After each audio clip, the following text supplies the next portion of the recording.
স্মরণ করো, জোরে বলবেন না? এই যে রাসূলুল্লাহ তিনটের কথা বললেন, মধ্যে কারণ আছে না নাই? আছে না নাই?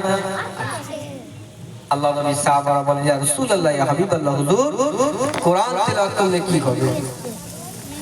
ভাইরা আমার, জওয়ানেরা, যুবকেরা, ছেলেরা, বাচ্চারা, আল্লাহ নবী দিন ও দুনিয়া বাদশাহ হাবিবুল্লাহকে, নবী জনাবে মুহাম্মদ রাসূলুল্লাহকে সাল্লাল্লাহু আলাইহি ওয়াসাল্লাম পাক জবানে দাঁড়িয়ে দিয়ে গেলেন, ওয়া সাবিরা ওয়া সাবরা, আমি রাসূলুল্লাহ দাঁড়িয়ে দিয়ে গেলাম। যেমন একটা ছুরিকে প্রতিদিন সাথ দিলে অস্ত্র হয়ে যায়, তার হয়ে যায়। যেমন একটা আয়নাতে তুমি তো নিজের চেহারাটাকে দেখতে বা বুঝতে পারো তোমাকে কেমন দেখতে, তোমার মুখে যদি একটা দাগ ওঠে আয়নার মাধ্যমে তুমি দেখতে পাও।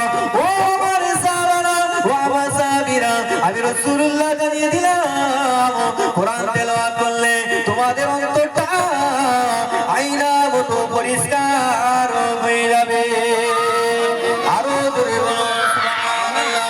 ও যুবকেরা, ও সোনামণিকেরা, আমার আল্লাহ পাক রব্বুল আলামিন জানিয়ে দিয়ে গেলেন, কোন বান্দা বান্দি যদি পৃথিবীর জমিনে কোরআন তেলাওয়াত করে, এক পারা হোক, দু পারা হোক, তিন পারা হোক, যতক্ষণ ধরে কোরআন তেলাওয়াত করবে, যতক্ষণ পর্যন্ত আমি আল্লাহ বাণীটা তেলাওয়াত করবে, আমি আল্লাহ ঘোষণা করে দিলাম, ওই বান্দাটা ততক্ষণ পর্যন্ত আমি আল্লাহ আমার সঙ্গে কথা